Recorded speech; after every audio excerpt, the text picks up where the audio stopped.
श्रीनिवासयति श्रेष्ठतया पात्रं गुणान्वितः कौशिकोऽनन्तरङ्गार्यः चिरं विजयतां भुवि न्यस्तात्मीयभरं वरप्रदगुरो वैराग्यभाग्यो ददौ वेदान्तामृतसारवन्तम् अनघात् श्रीश्रीनिवासात् गुरोः श्रीशैलान्वयकौस्तुभस्य तनयं श्रेयोनिधे श्रीनिधेः वन्दे साधुकटाक्षकेलिनिलयं श्रीकृष्णसत्तेशिकं श्रीनारायणयोगीन्द्रवरदार्यकृपाश्रयं रङ्गेशपादविनतं श्रीनिवासमुनिं भजे श्रीवासरङ्गपरकालमुनित्रयाप्तलक्ष्मात्मरक्षणयति त्वयुगागमान्तम् आचार्यभक्तिपरिपूतमनर्घशीलं गोपालदेशिकमुनिं गुरुम् आश्रयामः।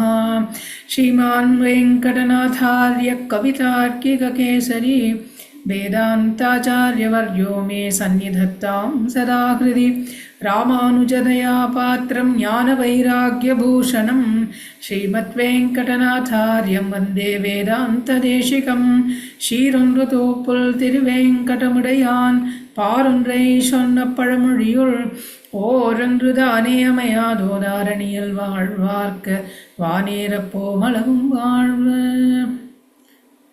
பிரணாமம் லக்ஷ்மணமுனிः प्रतिगृह्णातु मामकं प्रसादयति यत्सूक्तिः स्वाधीनपतिकां श्रुतिं सह धर्मचरीं शौरेः सन्मन्त्रितजगद्धिताम् अनुग्रहमयीं वन्दे नित्यमज्ञातनिग्रहां कमप्याद्यं गुरुं वन्दे कमलाग्रहमेधिनं प्रवक्ता छन्दसां वक्ता पञ्चरात्रस्य यस्वयं लीलातुङ्गस्तनगिरितटी सुप्तमुद्बोध्य कृष्णं पारार्थ्यं स्वं श्रुतिशतशिरःसिद्धमध्यापयन्ति स्वोच्छिष्टायां स्रजिनिगलितं या बलात्कृत्य भुङ्क्ते गोदा तस्यै नम इदमिदं भूय एवास्तु भूयः.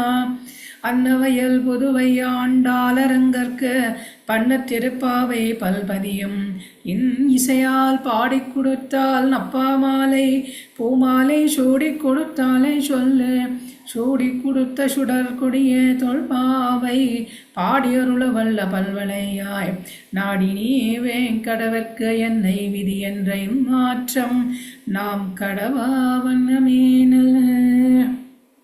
பெருமாள் வரைக்கும் ஆச்சார பரம்பரையை சேவிச்சுட்டு தியானிச்சுட்டு இவாளோட நோக்குறத்தை பிரார்த்திச்சுட்டு ஆண்டாள் திருவடியில் பிரார்த்திச்சுட்டு திருப்பாவையில் இப்போது இன்னொரு எபிசோட் ஆரம்பிக்கலாம். இன்றைய பாசுரம் 23, 24, 25. இது வரைக்கும் முதல் 5 பாசுரத்தில் சித்தாந்தத்தை தெரிஞ்சுட்டு பெருமாளே தான் நமக்கு சித்தமான உபாயம், எதுக்கானாலும் சரி. ஆனால் அவரை பிரார்த்தனை பண்ணுறதுக்கு ஒரு முறை இருக்குது. நம்ம பாகவதாளோட சேர்ந்து சத்சங்கத்தில் இருக்கிறவாளோட சேர்ந்து ஒரு சதாச்சாரியனை நாம் அணுகி சதுபதேசத்தை நாம் பெற்று அதுக்கு அனுகுணமாக மோட்சத்துக்கு ஒரு உபாயத்தை பண்ணி அப்புறம் நமக்கு ஸ்வரூபம் நம்ம எப்படி இருக்கோமோ அந்த மாதிரி இருக்கிறதுக்கு, ஆனந்தமாக இருக்கிறதுக்கு பெருமாளுக்கு பிரியமாக நம்ம நடந்துக்கணும், பாகவதாளுக்கு பிரியமாக நம்ம நடந்துக்கணும். இந்த மாதிரி ஒரு நிலை நமக்கு ஏற்படுத்துறதுக்கு பெருமாள்கிட்ட போய் நம்ம பிரார்த்தனை பண்ணுறோமே, அதை எப்படி பண்ணணும் அப்படின்னு இந்த 21, 22 நம்ம ஆக்கிஞ்சன்யத்தை அனுசந்தானம் பண்ணணும். நாம் இருக்கிறது நம்மளோட சத்தா, நாம் எந்த நிலையில் இருக்கோம் நம்மளோட ஸ்திதி, நாம் எந்த காரியத்தை பண்ணோம் நம்மளோட பிரவருத்தி, எல்லாமே பெருமாளுக்கு அதீனமானது. சுவாதீன திரிவித சேதனா சேதன ஸ்வரூப ஸ்திதி பிரவருத்தி. பெருமாள் எல்லாத்தையும் தன் அதீனத்தில் வச்சுட்டுருக்கான். நம்ம இருக்கிறதே அவரோட அதீனத்தில் இருக்கிறச்ச நமக்கு ஏதான ஒரு சாமர்த்தியம் இருக்குதுன்னு நம்ம அப்பி கூட நினைக்க முடியாது. இதை நாம் நல்லா அனுசந்தானம் பண்ணணும்.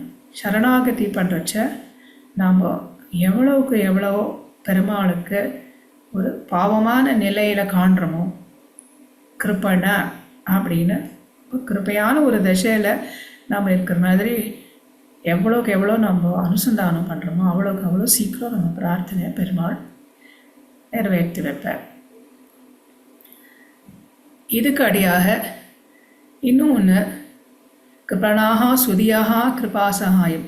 சுதியாக நல்ல ஞானம் உள்ளவாளாக இருக்கணும். என்ன ஞானம் இருக்கணும்? இதுதான் தேனவினா திருணம் அப்படின்னா சரத்தி. பெருமாள் இல்லாத ஒரு புல் கூட இந்த பக்கம் அந்த பக்கம் நகராது தெரிஞ்சுட்டு பெருமாள் நீயே தான் கிருபை பண்ணணும், எங்களோட உத்தாரம் பண்ணுறதுக்கு நீயே தான் கிருபை பண்ணணும் அப்படின்னு பெருமாள்கிட்ட நம்மளோட அனன்யார்க சேஷ ரூபம் அப்படின்னா நம்ம பெருமாளுக்கே தான் ஆட்பட்டு இருக்கோம் அப்படின்னு, அதை தான் நம்மளோட ஸ்வரூபம் அனன்யார்க சேஷத்துவம். அதையும் நினச்சிட்டு 22வது பாசுரத்தில் நீ தான் அவன் கண்ணோட கடாட்சத்தால் எங்களோட கர்ம வாசனை என்ற சாபத்தை தீர்த்து எங்களுக்கு நித்திய கைங்கரியம் அதிலேருந்து பரமானந்தத்தை அருள வேண்டும் அப்படின்னு பெருமாள்கிட்ட ஆக்கிஞ்சன்யமும் அனன்யாக சேஷத்துவமும் நம்ம பிரார்த்திச்சுக்கணும். இது ரெண்டும் சேர்த்து தான் கார்பண்யம்னு பேர் அப்படின்னு புரிஞ்சுட்டோம். எந்த பிரார்த்தனையாருக்கும் நம்ம சரணாகதி பண்ணலாம். சரணாகதி பண்ணுறதுக்கு முதல் குணம் இது இருக்கணும் நமக்கு. நம்ம அத்தியந்த கிருபணா அப்படின்னு நம்மளோட தசையை நம்ம சரியாக புரிஞ்சுக்கணும். நம்ம பெருமாளுக்கு தான் தொண்டு செஞ்சுட்டு பாகவதாளுக்கு தொண்டு செஞ்சுட்டு அவளோட பிரீத்திக்கு பாத்திரமாக இருந்தால் தான் நம்ம ஆனந்தமாக இருக்க முடியும். இல்லைன்னா சம்சாரத்தில் இன்பத் துன்பத்தால் நம்ம கஷ்டப்பட வேண்டியதுதான் அப்படின்னு எத்தனையோ புரிஞ்சுட்டு நம்ம சரணாகதியை பண்ண வேண்டியது. இப்போ சரணாகதி இன்னும் ஒரு முக்கியமான அங்கம், அது என்னென்னா மகாவிஸ்வாசம். பெருமாள்கிட்ட நம்ம சரணாகதி பண்ணால் நம்ம கோரிக்கையை பெருமாள் தீர்த்து வைப்பார் அப்படின்னு நமக்கு பெருமாள் மேலேயும் ஆச்சாரியன் மூலமாக தானே பெருமாள்கிட்ட நம்ம சரணாகதி பண்ணுறோம். இப்போ ஆச்சாரியன் மேலேயும் நமக்கு மகாவிஸ்வாசம் ஏற்படணும். ஒருத்தர் மேலே நமக்கு மகாவிஸ்வாசம் ஏற்படணும் அப்படின்னாக்கா அவளோட குணங்கள், அவளோட சாமர்த்தியம் எல்லாமே, அவள் பண்ண காரியங்கள் இதெல்லாம் நமக்கு நன்னா நினைவுக்கு வரணும். இல்லைன்னா முதல்ல கேட்டுக்கணும். அப்போ தான் நமக்கு ஒருத்தர் மேலே ஒரு விஸ்வாசம், ஒரு ட்ரஸ்ட் வரும். மகாவிஸ்வாசம்னா அதுக்கும் ஒரு ஸ்டெப் தாண்டி அவளுக்கு எதிரே யாராக என்ன சொன்னால் கூட நமக்கு விஸ்வாசம் உடையாதபடி நமக்கு திருடமாக ஒருத்தர் விஸ்வாசம் இருந்தாக்கா அதுக்கு பேர் தான் மகாவிஸ்வாசம். இந்த மகாவிஸ்வாசம் இருந்தால் தான் ஒருத்தர்கிட்ட நம்ம சரணாகதி பண்ணால் அது பலிக்கும். இல்லை நீங்களும் ட்ரை பண்ணுங்க, நான் இன்னொருத்தர்கிட்டையும் போய் சொல்லியிருக்கேன் அப்படின்னா இவர் நினச்சிப்பார் சிவன் ட்ரை பண்ணுவார், சிவன் நினச்சிப்பார் விஷ்ணு ட்ரை பண்ணுவார், நாட்டில் 2 பேரும் கை விட்டுடுவார். ஆகையால் ஒரு பெருமாள்கிட்ட தான் போகணும். அதுதான் சர்வாந்தரியாமியான ஸ்ரீமன் நாராயணன் விஷ்ணு. எல்லாத்துக்கும் அவர்கிட்ட நம்ம தாராளமாக போகலாம். கிருஷ்ணம் தர்மம் சனாதனம்னு சொன்னபடி அவர் எல்லா பிரார்த்தனையும் நமக்கு தீர்த்து வைப்பார். முக்கியமான நான் அவனுக்கு சேர்ந்தவன் உனக்கு தொண்டு புரியணும் அப்படின்னு பெருமாள்கிட்ட விஞ்ஞாபிச்சு அவனுக்கு சேர்ந்தவன்னா தாசன்னா நம்ம சொரூபம் இருந்தால் நம்ம என்ன பிரார்த்தனை இருக்கோ அதெல்லாம் நம்ம சொல்லாமே பெருமாள் தீர்த்து வைப்பார் அப்படின்னு இதெல்லாம் ஆணுஷங்கிகமாக நம்ம கேட்காமையே நடக்கும் அப்படின்னு இதெல்லாம் முதல்ல இந்த கருத்தெல்லாம் பார்த்துருக்கோம்.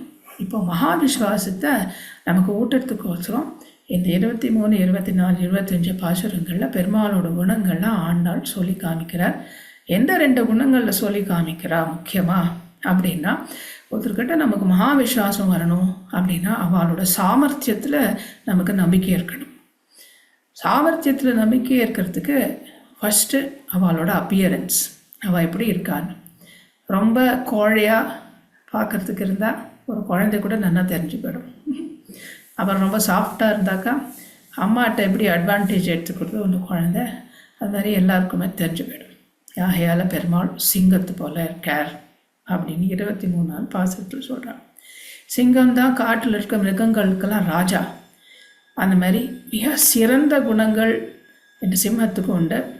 அது முன்னாடி ஒரு ஸ்டெப்பை வச்சா அப்புறம் பின் வாங்காது. அப்படிப்பட்ட ஒரு தைரியம் அதுக்கு சிங்கத்துக்கு உண்டு. அந்த மாதிரி பெருமாள் நாம்பெல்லாம் மிருகம் போல தானே இருக்கோம். விவேக புத்தி இல்லாதவாளுக்கு மிருகம்னு சொல்கிறோம் உண்டு. விவேக புத்தி அதிகமாக இல்லை, அதனால் நாம் ஜந்துக்கள் போல் இருக்கோம். நம்மளுக்கெல்லாம் ராஜா பெருமாள் தான். ஆகையால் அவர் சிம்மம். அவர் சொன்னால் எல்லா மிருகங்களும் கேட்கலைன்னா அப்புறம் அது பனிஷ்மெண்ட் தான். ஆகையால் பெருமாளோட வார்த்தையை யாராலையும் மீற முடியாது அப்படின்னு பெருமாள் அப்படிப்பட்ட சிம்ஹம், பார்க்கறதுக்கும் சிம்ஹமாக இருக்கார், அவரோட பராக்கிரமமும் அப்படி தான் இருக்கு அப்படின்னு அடுத்த பாசுரத்தில் சொல்கிறார். இந்த பாசுரத்தில் சிம்மத்தை போல் நடந்து வா அப்படின்னு கூப்பிடுறார். சிம்மம் எப்படிப்பட்டதுன்னா அதுக்கு நிறையா சாமர்த்தியம் உண்டாம், ஆனாலும் அது ஹிருதயம் ரொம்ப மிருதுவாக இருக்கும். அது ஹிருதயம் எவ்வளோ கோமலமாக இருக்கும் அப்படின்னா அந்த ஹிருதயத்தில் இருக்கிற எண்ணங்கள்னால பெருமாளோட ஸ்கின் அது கூட ஒரு அழகான பூவோட கலர், லாவெண்டர் கலர், இந்த கத்திரிப்பூ பூ கலர், அது ரொம்ப பார்க்குறதுக்கே ரொம்ப மனசுக்கு ஆஹ்லாதகரமாக இருக்கும். அப்படிப்பட்ட கலர் லாவெண்டர் வயலட் கலரில் பெருமாள் அந்த கலரில் இருக்கார் நம்ம கண்ணன், நம்ம இளம் சிங்கம். ஆகையால் உன் கலர்லேருந்து உன்னோட ஹிருதயம் அப்படி இருக்க அப்படின்னு எனக்கு தெரிஞ்சு போயிடுத்து. நீ பார்க்குறதுக்கு சிம்மமாக இருக்க, எதிரிகளுக்கெல்லாம் பயங்கரமாக இருக்க, ஆனால் யாழ் பக்தாளோ அவள் பக்கத்தில் நீ ரொம்ப கோமலமான எண்ணத்தை வச்சுட்டுருக்க, ஆகையால் நீ பூ போல இருக்க அப்படின்னு பெருமாளை கூப்பிடுறார். ஒருத்தர்கிட்ட நம்ம சரணாகதி பண்ணணுன்னா அவருக்கு இரக்க குணம் இருக்கணும், சாமர்த்தியம் இருந்தால் மாத்திரம் போகாது. நம்ம ரொம்ப ஒரு கிருபணான் அப்படின்னு அவளுக்கு தோணித்துன்னா, ஐயோ பாவம் அப்படின்னு அவளுக்கு மனசில் தோணி அவள் தயாயோட நமக்கு காரியத்தை பண்ணி கொடுக்கறதுக்கு அவள் முன் வரணும். அதுக்கு அவளுக்கு மனசில் தயே, ஈரமான நெஞ்சு இருக்கணும், கோமலமான ஹிருதயம் இருக்கணும். ஆகையால் இந்த 2 குணங்களும் பெருமாளுக்கு இருக்கு. ஆகையால் நம்ம கோரிக்கையை வச்சா பெருமாள் கண்டிப்பாக அதை தீர்த்து வைப்பார் அப்படின்னு நமக்கு மகாவிஸ்வாசத்தை ஊட்டுறதுக்கோசரம் இந்த பாசுரத்தில் பெருமாளை சிம்மத்தை போல் நடந்து வர சொல்லி தன் சிம்ஹாசனத்தில் ஏறி உட்காந்து நாம்பளாம் அது கீழே அடி பணிந்து இருக்க நம்ம கடாட்சம் பண்ண வேண்டும் அப்படின்னு இந்த மாரிமலை மொழிஞ்சு பாசுரத்தை இந்த ஆண்டாள் 23வது பாசுரத்தை இங்கே நமக்கு சொல்லி கொடுக்குறார். மாரிமலை முளைஞ்சில் மந்தி கிடந்தூரங்கும், மாரிமலை முளைஞ்சில் மந்தி கிடந்தூரங்கும், சீரிய சிங்கம் அறிவுற்று தீ விழித்து, சீரிய சிங்கம் அறிவுற்று தீ விழித்து, வெறிமயிர் பூங்க ஏப்பாடும் பேர்துதறி, வெறிமயிர் பூங்க ஏப்பாடும் பேர்துதறி, மூறி நிமிர்ந்து முழங்கி புறப்பட்டு, மூறி நிமிர்ந்து முழங்கி புறப்பட்டு, போதருமா போலே நீ பூவை பூவண்ண, போதருமா போலே நீ பூவை பூவண்ணா, உன் கோயில் நின்றங்கனே போந்தருளி கோப்புடைய, கோயில் நின்றங்கனே போந்தருளி கோப்புடைய, சீரிய சிங்காசனத்திருந்து யாம் வந்த, சீரிய சிங்காசனத்திருந்து யாம் வந்த, காரியம் ஆராய்ந்து அருளேலோரம்பவாய், மாரிமலை முளைஞ்சு. பெருமாள் சிம்மத்து போல மாரிமலை முழஞ்சில் மன்னி கிடந்து இறங்கும் அப்படின்னா பெருமாள் அங்கே ஏழிருக்கார். எப்படி ஏழிருக்கார் அப்படின்னாக்கா, மாரிமலை முழைஞ்சில் ஒரு மலையில் இருக்கிற ஒரு குகையில் இருக்கார். அது மாறி அப்படின்னு ரொம்ப பொழுது இந்த தன்னோட பத்னியோடு சேர்ந்து இருந்து போகத்தை அனுபவிச்சுட்டு அப்புறம் இப்போ இந்த குகையிலேருந்து மன்னி இருந்தார். இத்தனை நாளாக அங்கேயே இருந்தால், ஸ்திரமாக இருந்தார். ரொம்ப மாதம் மழை காலத்தில் இந்த சிம்மம் குகையிலே இருக்கும், மழையெல்லாம் நின்னோன்னு வெளியில் வரும். அந்த மாதிரி இப்போது நீ நப்பினை பிராட்டியோட எல்லா போகத்தையும் அனுபவிச்சுட்டு ரொம்ப ஃப்ரெஷ்ஷாக வெளியில் எழுந்து வரணும் அப்படின்னு ஆண்டாள் பிராட்டி பிரார்த்தனை பண்ணுறேன். சீரிய சிங்கம் அறிவித்து தீ விழித்து, ரொம்ப சீரிய நல்ல கல்யாண குணங்களில் இருக்கிற ஒரு சிம்மம். இது அறிவிட்டு தீ விழித்து ரொம்ப கோபம் சிம்மத்துக்கு. ஆகையால் அது தன்னோட ஒரு களைப்பை போக்கிக்கிறதுக்கோசரம் ரொம்ப களைப்போடு அது வெளியில் வர்றதுனால அதுக்கு ரொம்ப கோபமான கண்களோட பார்க்கறது. தீ விழித்து பேரி மயிர் பொங்க எப்பாடும் பேருந்துதறி, அதுக்கு மேலே இருக்கிற மேன் அப்படின்னு வேரி மயிர், அந்த கழுத்தில் இருக்கிற பிடரி மயிர் அதெல்லாம் அப்படியே ஸ்ட்ரெயிட்டாக நிற்கிறதான். அப்புறம் அதை எப்படி ஒரு ஆட்டுறது, எல்லா பிராணிகளும் அப்படி எழுந்து வரைச்ச சோம்பல் முறிக்கும். மூறி நிமிர்ந்து அப்புறம் தன் தலையை தூக்கி முழங்கி புறப்பட்டு அப்புறம் முன்னாடி புறப்பட்டு வெளியில் வருது. லயனோட மெஜஸ்டிக் வாக் அப்படின்னு நம்ம சொல்கிறோமே அந்த மாதிரி. பெருமாள் இப்படி சிம்மத்தை போல் இருந்துட்டு எல்லாருக்கும் ராஜாவாக இருந்துட்டு நல்ல சாமர்த்தியத்தோடு இருந்துட்டு நமக்கு சுவாமியாக இருந்துட்டு இந்த இளம் சிங்கம் இந்த கிருஷ்ணர் நப்பின்னையோட போகத்தை அனுபவிச்சுட்டோம். இப்போது எழுந்து சிம்மாசனத்தை ஏழணும் அப்படின்னு பிரார்த்திக்கிறான். போதருமா போலே நீ பூவே பூவண்ணா, ஆனால் நீ எப்படி இருக்கேன்னா உன்னோட வண்ணம் கலர் எப்படி பூ போல இருக்க அப்படின்ற. இந்த மாதிரி நீ நடந்து பூ போல மென்மையான சுபாவம் உள்ளவர். உள்ள மனசெல்லாம் ரொம்ப கோமலமாக இருக்கு. அந்த மனசோட உன் கோயில் நின்றிங்கனே போந்து அருளி, உன் கோவில் உன்னோட அந்த ஆகம் அது பேலஸ், அதில் நீ கோப்புடைய சீரிய சிங்காசனத்திருந்து அந்த சிங்காசனத்து மேலே இருந்து ஆசனத்தை கிரகணம் பண்ணி யாம் வந்த காரியம், நாம் எதுக்கு வந்திருக்கோம், என்ன பிரார்த்தனை இருக்கு அப்படின்னு ஆராய்ந்த, சும்மா செவி கொடுத்து கேட்கறது மாத்திரம் இல்லை, அதுக்கப்புறம் யோஜனை பண்ண. நாங்கள் பறைன்னு சொல்லிட்டு இருக்கோமே, அந்த பறை வெறும் மியூசிக்கல் இன்ஸ்ட்ருமெண்ட் இல்லை, அது வேற ஒன்று. அதை நீ டீப்பாக யோஜனை பண்ணாதான் உனக்கு தெரியும் அப்படின்னு இந்த ஆண்டாள் பிராட்டி சொல்லாதையும் சொல்கிறார். கொஞ்ச நாள் யோஜனை பண்ணிப்பார், ஆராய்ந்து யோஜனை பண்ணிப்பார், நான் என்ன கேட்க வந்திருக்கேன் அப்படின்னு இந்த பெருமாளை இந்த இடத்துல பிரார்த்தனை பண்ணார். ஏழி நீ எங்களுக்கெல்லாம் என்ன வேணுமோ அதுக்கு தகுந்தாப்பில் நீ எங்களுக்கு அருள் செய்ய வேண்டும். இந்த மாதிரி பெருமாளை நம்ம மகா விஸ்வாசத்தோடு போய், இவர் நமக்கு ரொம்ப பிரியமானவர், நம்ம கூட்டாக வருவார் அப்படின்னு அவர்கிட்ட ஒரு சௌலபியம் சௌசீல்யம் அந்த குணங்கள்லாம் இருக்கிறதுனால தைரியமாக போகணும். அதுக்கப்புறம் இவர் கண்டிப்பாக நம்ம கோரிக்கையை தீர்த்து வைப்பார், இவருக்கு பராக்கிரமம் இருக்கு அப்படின்னும் அதனாலையும் நமக்கு மகாவிஸ்வாசம் இருக்கணும். பயத்தினால போகாது இருக்கிறதும் எல்லாம் இவருக்கு ஒன்றும் முடியாதுன்னு நினச்சிட்டு போகாது இருக்கிறது, இது ரெண்டும் தவிர்க்கிறதுக்கோசரம் நமக்கு மகாவிஸ்வாசம் இருக்கணும். யார் என்ன சொன்னாலும் இந்த விஸ்வாசம் போகக்கூடாது. எப்படிப்பட்ட மகாவிஸ்வாசத்தோட நம்ம பெருமாள்கிட்ட போய் நம்ம பிரார்த்தனை வைக்கணும் அப்படின்னு 23வது பாசுரத்தில் சொல்லி கொடுக்குறோம். அர்த்த பாசுரம்.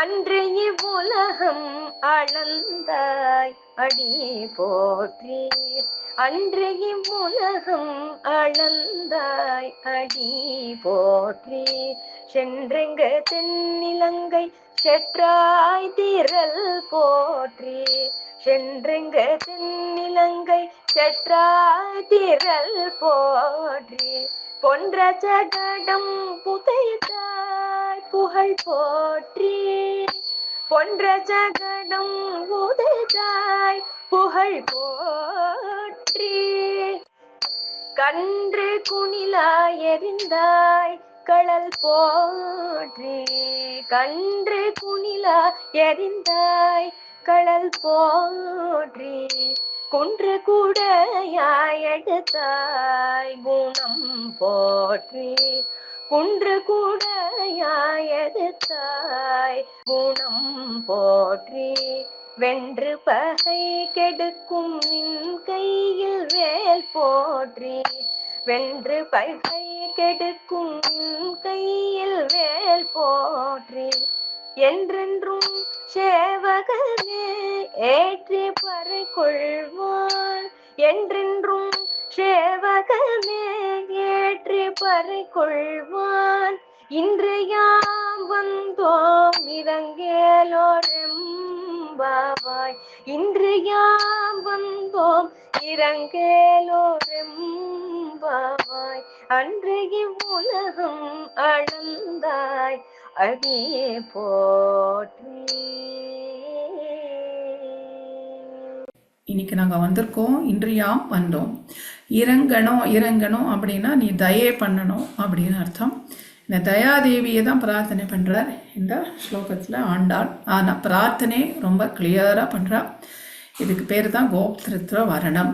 கோப்து அப்படின்னாக்கா ரட்சணை பண்ணுறது, வரணம் அப்படின்னா வாய் விட்டு வரிக்கிறது. இந்த மாதிரி பண்ணாதான் பெருமாள் வந்து நம்ம ரட்சணை பண்ணுவார். யார் பிரார்த்திக்கலையோ அவளை ரட்சணை பண்ண மாட்டார் பெருமாள். ஏன்னா அப்புறம் நம்ம திரும்பி சொன்னால் எதுக்கு நீ ரட்சணை பண்ண, நான் உன்னை பிரார்த்திச்சேனான்னு ஒரு நாள் கேட்டுட்டாக்கா. ஆகையால் பெருமாள் கிளியராக வாய் விட்டு பிரார்த்திச்சாதான் நம்ம ரட்சணை பண்ணுவார் அப்படின்னு இந்த பாசுரத்தில் தெரியுது. தயாதேவியை தான் இந்த இறங்குன்னு சொல்கிறார். அப்படின்னா ஏன் அப்படின்னா இந்த அழகான தயாசதகத்தில் சுவாமி தேசிகர் அனுபவிச்சிருக்கார்.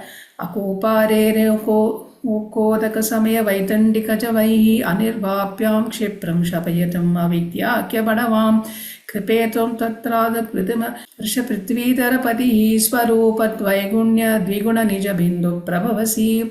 ஸ்வரூபத்வைகுண்ய த்விகுண பெருமாளோட ஸ்வரூபம் இருக்கேன், அதோட 2 மடங்கு. இது தயாதேவியோட த்விகுண நிஜ பிந்து 2 ட்ராப்ஸ். தயாதேவியோட 2 ட்ராப்ஸும் பெருமாளோட முழு ஸ்வரூபம் எப்படி அவர் லீலா விபூதி, அப்புறம் இந்த நித்திய விபூதிக்கு நாயக்கனாக இருக்கார். இந்த லீலா விபூதியில் அகிலாண்ட கோட்டி பிரம்மாண்ட நாயக்கனாக இருக்கார்.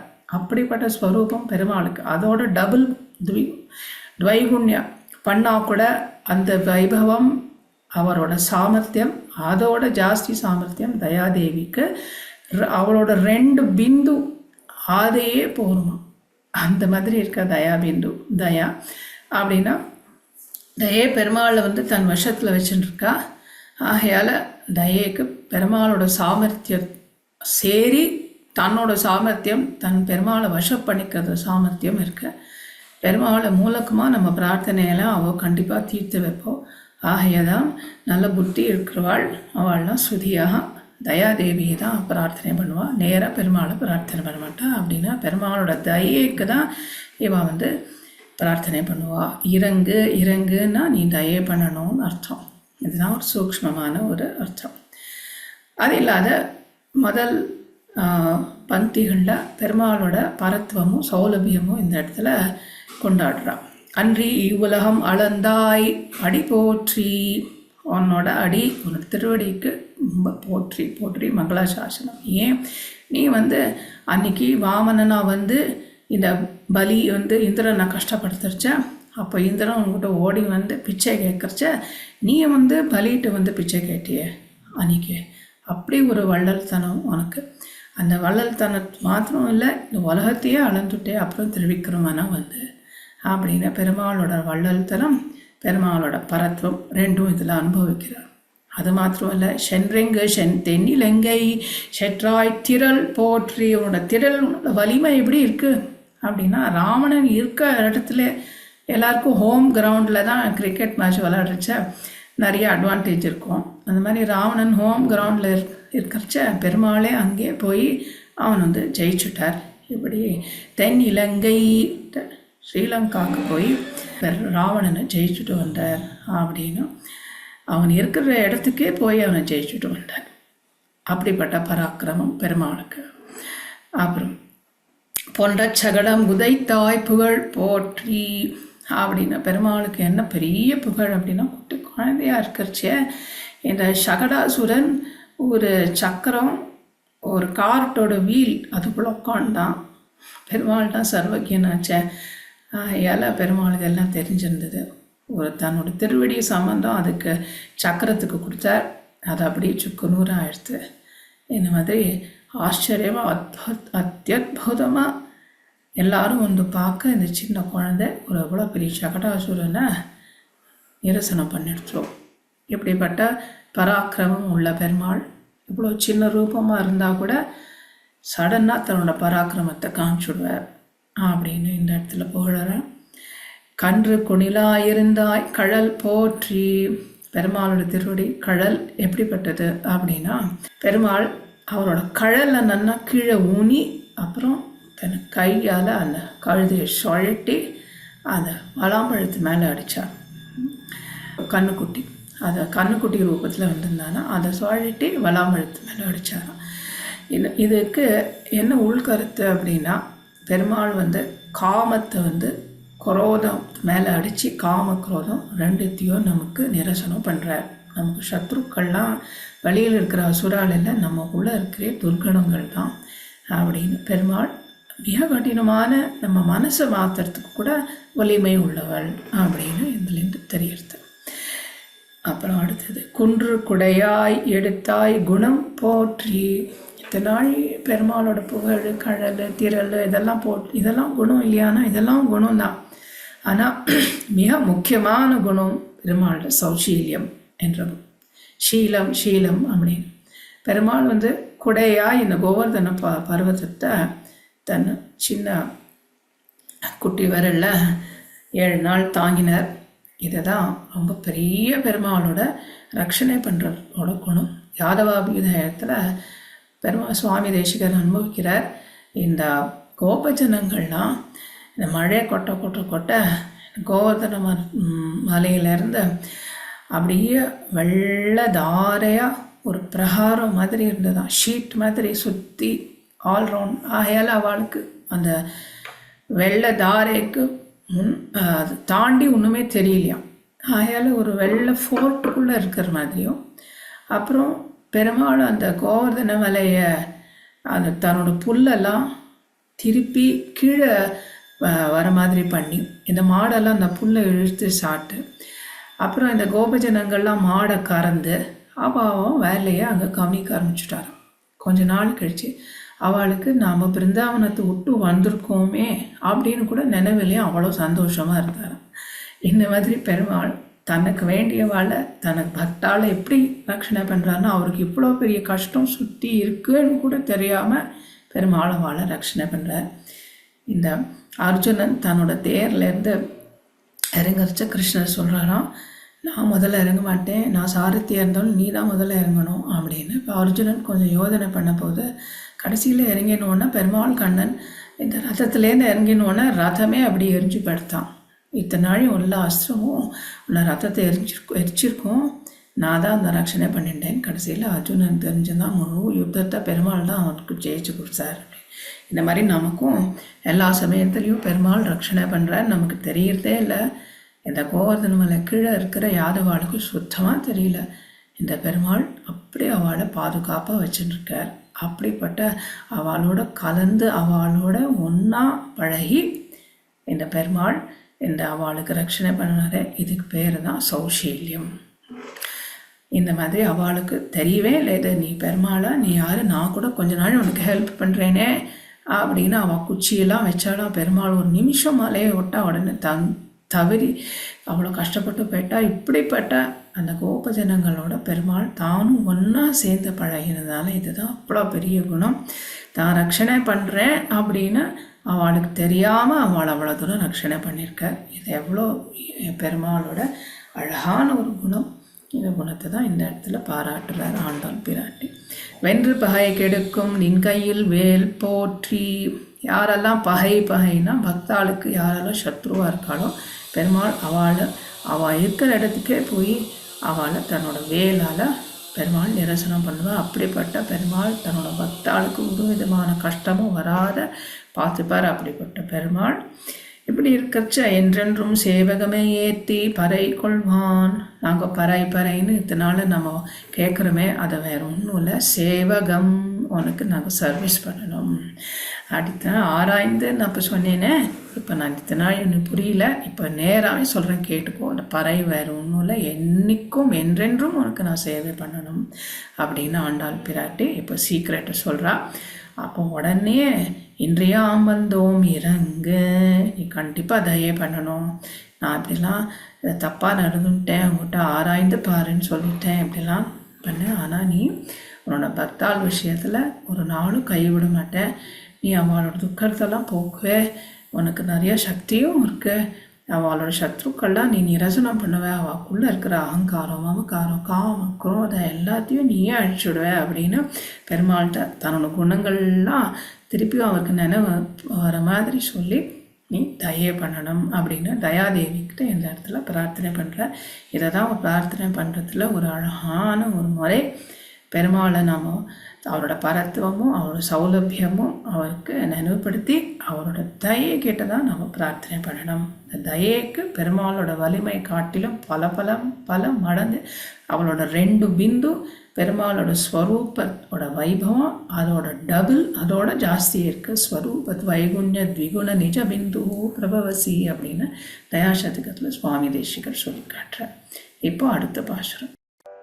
ஒருத்தி மகனாய் பிறந்து ஒருத்தி மகனாய் பிறந்து ஓரிரவில் ஒருத்தி மகனாய் ஒளித்து வளர ஒருத்தி மகனாய் பிறந்து தருக்கிலானாகி தான் தீங்க நினைந்த தருக்கிலானாகி தான் தீங்க நினைந்த கருத்தை பிழை பெற்று கஞ்சும் வயிற்றில் கருத்தை பிழை பெற்று கஞ்சும் வயிற்றில் நெருப்பென்ன நின்ற நெடுமாலே நெருப்பென்ன நின்ற நெடுமாலே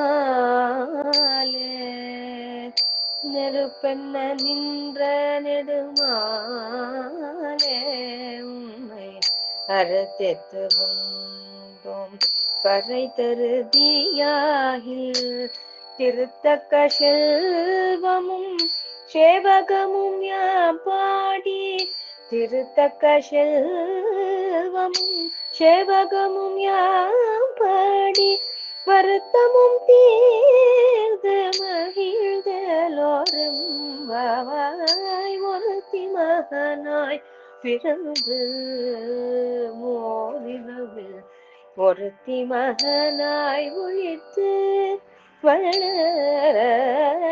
ஒருத்தி மகனாய் பிறந்து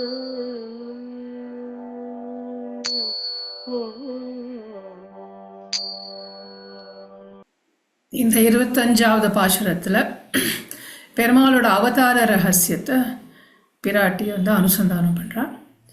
ஒருத்தி மகனாய் பிறந்து தேவகியோட மகனாக பிறந்து ஓரிரவில் ஒருத்தி மகனாய் ஒளித்து வளர ஒரே ராத்திரியாக நந்த கோபாலநாத்தில் போய் யசோதாவோட பிள்ளையா இவர் வளர்றார், ஒளித்து வளர்றார் கம்சனுக்கு தெரியாமல். இது பெருமாளோட பயத்தை காட்டலை, பெருமாளோட ஒரு அழகான குணம். ஏன்னா தன்னை தன்னோட பெரிய தன்மையை வெளிப்படுத்திக்க மாட்டார். துரியோதனுக்கு தூதனாக போன போது துரியோதனன் பண்ண தீங்கெல்லாம் தெரியும், ஆனாலும் தெரியாத மாதிரி நடந்துட்டார். கடைசியில் அவனுக்கு விஸ்வரூபத்தையே காட்டினார். இந்த மாதிரி பெருமாள் நாம்பளாம் பண்ணுற மாதிரி அகங்காரத்தோட தன்னோட வலிமையை எப்படி காட்டிக்க மாட்டார். தக்க சமயத்தில் அதை காட்டுவேன். அந்த மாதிரி ஒளித்து வளர, அதனால தான் பெருமாளை தெரிஞ்சுக்கிறதுக்கு ரொம்ப கஷ்டம். நம்ம ஹிருதயத்திலே இருக்கார். ஒவ்வொரு நாளும் நம்ம நல்லா ஆழ்ந்து தூக்கத்தில் போகிற போது பெருமாளோட சேர்ந்து சம்பரிஸ்வர்த்தகான்னு பெருமாள் நம்மளை கட்டிப்பிடிச்சிக்கிறார். ஆனால் வெளியில் வந்தோடனே நம்ம ஒன்றுமே தெரியல, அப்படி தூங்கி போயிட்டோம் அப்படின்றோம். ஆகையால் பெருமாளை உள்ளே இருந்தாலும் பூமி கடியில் இருந்த ஒரு புதையல் போல் அது மேலே நடந்து போனால் கூட நமக்கு அந்த புதையல் இருக்குதுன்னு தெரியாமல், ஹிருதயத்தில் பெருமாள் இருக்காருன்னு தெரியாமல் நம்ம அஜ்ஞானத்தோடு நடந்துக்கிறோம் அப்படின்னு இந்த இடத்துல சொல்லி காமிக்கிறார் தாயார். இன்னும் பெருமாள் ஒளித்து வளர அப்படின்னா அவர் அவதாரம் பண்ணுற போது தயாதேவி இவரை வலுப்படுத்தி அவதாரம் பண்ண சொல்கிறாராம். அவதரண விசேஷைஹி ஆத்மலீலாபதேசைஹி அவமதி மனுகம்பே மந்த சித்தேஷு விந்தன் ரிஷபசிகரிநாதஸ்துவன்னிதேசேன நூனம் பஜதி சரணபாஜாம் பாவினோ ஜன்ம வேதான். விதவிதமான ஜன்மங்கள் யார் சரணம் அடைஞ்சிருக்காளோ அவள்லாம் அவள் கர்மத்துக்கு அனுகுணமாக அந்த ஜந்துவா மீனா கூர்மமா வராகமா அவளுக்கு கிடச்சிருக்கணும். அதெல்லாம் அவாய்ட் பண்ணுறதுக்கோசரம் தயாதேவி பெருமாள்கிட்ட சொல்கிறாங்க, நீயே போய் அவதாரம் பண்ண. அவ்வளோ தயே தன்னோட பக்தாள் மேலே இந்த தயாதேவிக்கு. பெருமாள் விதவிதமாக மந்த சித்தத்தால் அவமானப்பட்டாலும் பெருமாளோட அவதார ரகசியத்தை தெரியாமல் ஒவ்வொரு அவதாரத்துலேயும் பெருமாள் ஒவ்வொரு கல்யாண குணமும் விடாமல் அனந்த கல்யாண குணகணா நிகிலஹேய பிரதிபட்டா அப்படின்னு பெருமாளுக்கு உபயலிங்கம் இருக்கு. அது ஒன்றும் கொஞ்சமும் விடாமல் பெருமாள் சுத்த சத்துவத்தோடு தான் அவதாரம் பண்ணுறார். ஆனால் இங்கே இருக்கிற நராதமாக நீச்சமான ஜனங்கள் அவன் பெருமாளோட மனுஷன், பெருமாளோட மீன், பெருமாளோட வராகம் அப்படின்னு சொல்கிறா. அதெல்லாத்தையும் சகிச்சுண்டு தயாதேவி வலுப்படுத்தியதுனால பெருமாள் நமக்கோசரம் அவருடைய அவதாரம் பண்ணி நமக்கு பரித்ராணாய சாதுனாம் அப்படின்னு சாது ஜனங்களுக்கு தன்னோட சம்ஸ்லேஷத்தை கொடுக்கறதுக்கோசரம் விநாசாயச்ச துஷ்கிருதாம் அது ஆனுஷங்கிகமாக அந்த சத்ருக்களெல்லாம் பக்தாலோட சத்ருக்களில் நாசம் பண்ணுறதுக்கோசரம் பெருமாள் அவதாரம் பண்ணுறான்னு அப்படின்னு அழகாக இங்கே பிராட்டி காணிக்கிறேன்.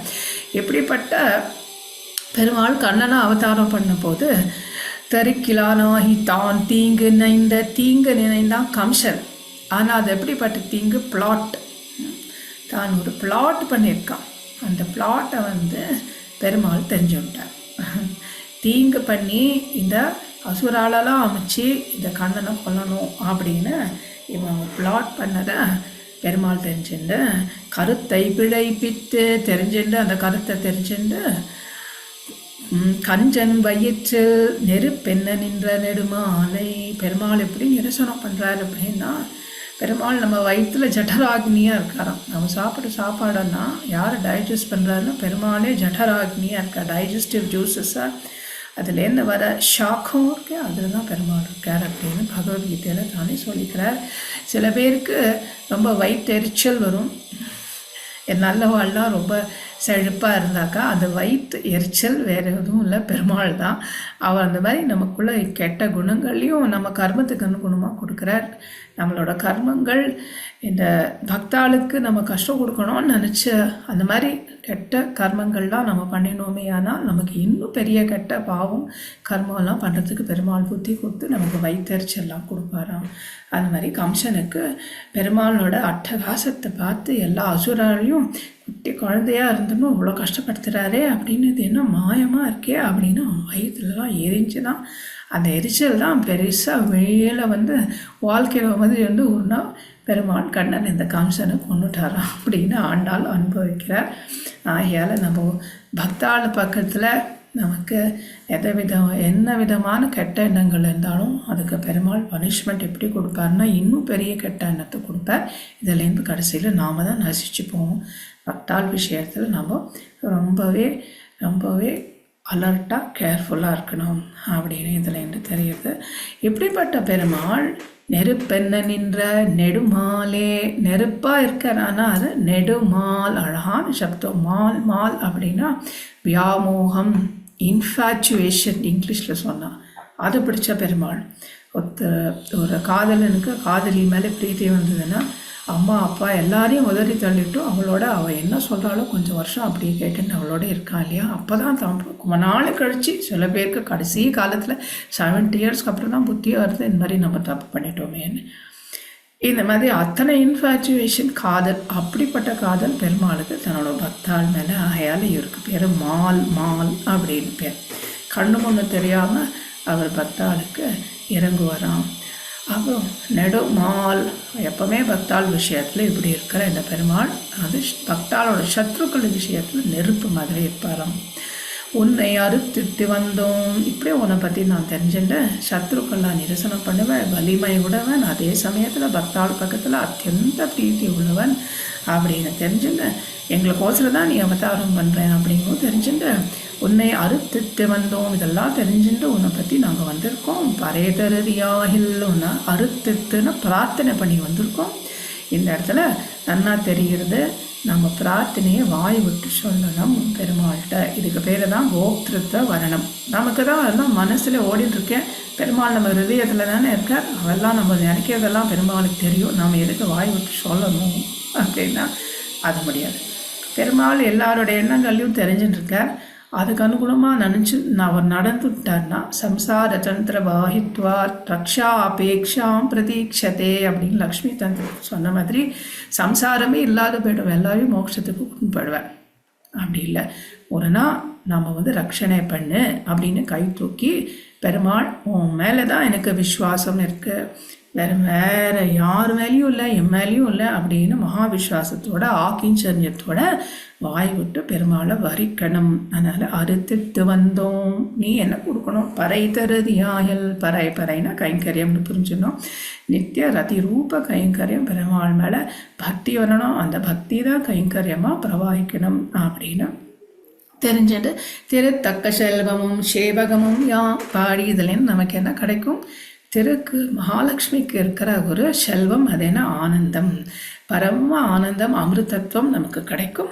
அப்புறம் நாங்கள் உனக்கு இன்னும் கைங்கரியம் தான் பண்ணுவோம். அந்த ஆனந்தம் வந்த பிறகு எப்போவுமே நிரந்தரமாக ஆனந்தமாக இருந்து வருத்தமும் தீர்ந்து, இந்த வருத்தம் இந்த சம்சாரத்தில் இன்ப துன்பம் மாறி மாறி வர நம்ம வருத்தம் பட்டுருக்குமே, மறுபடியும் தேகத்துலேயும் ஒரு தேகத்துக்கு போயிட்டே இருக்குமே, இந்த வருத்தம் எல்லாம் ஒரே அடியாக தீர்ந்து இனிமே ஒரு வெறும் காலை பொழுதா வெறும் ஆனந்தமாக ஒரு பொழுது நமக்கு வைகுண்டத்தில் கிடைக்கும் அப்படின்னு மகிழ்ந்து இருப்போம்.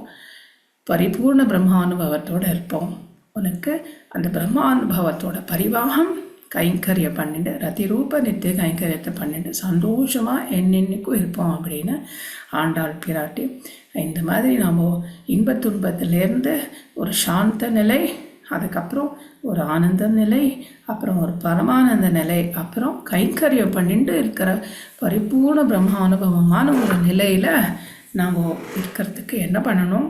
ஆக்கிஞ்சன்யத்தோடு போய் அனன்யார சேஷத்துவம், நீ ஒருத்தனே தான் எனக்கு சுவாமி, வேறு யாரும் சுவாமியில் நீ தான் ரட்சணை பண்ணணும் அப்படின்னு பெருமாளை வேண்டிட்டு, பெருமாள் நம்ம கேட்டாக்கா அவர் கண்டிப்பாக ரட்சணை பண்ணுவான்னு அவரோட சாமர்த்தியம் பரத்வம் என்ற குணங்களை நினச்சி, அவரோட தயை, அவர் பக்தாள் மேலே இருக்கிற பிரீத்திய நெடுமால் பெருமாள் அப்படின்னு அதையும் நினச்சி, சௌலபியம் சௌசீல்யம் மாதுரியம் இத்தியாதி குணங்கள்லாம் நினச்சி பயப்படாமல் பெருமாள்கிட்ட நம்ம பிரார்த்தனையை வச்சு, அப்புறம் நம்ம எந்தெந்த பலன் வேணுமோ அதை அத்தனையும் நம்ம பெருமாள்கிட்ட பெற்று நம்ம சந்தோஷமாக பரமானந்தத்தோடு இருக்கலாம் அப்படின்னு பிரார்த்தனை பண்ணுற முறையை இந்த 23, 24, 25 பாசுரத்தால் ஆண்டாள் பிராட்டி நமக்கு தானே அனுசந்தானம் பண்ணி காணிக்கிறான். இப்படிப்பட்ட ஆண்டாள் பிராட்டியோட திருவடிகளே சரணம். கவிதார்க்கிக சிம்ஹாய கல்யாண குணசாலினே ஸ்ரீமதே வெங்கடேஷாய வேதாந்த குரவே நமः. ஸ்ரீமதே நிகமாந்த மகாதேசிகாய நமः. ஸ்ரீமதே கோபாலதேசிக மகாதேசிகாய நமः. ஸ்ரீமதே அனந்தரங்கார்ய மகாதேசிகாய நமः.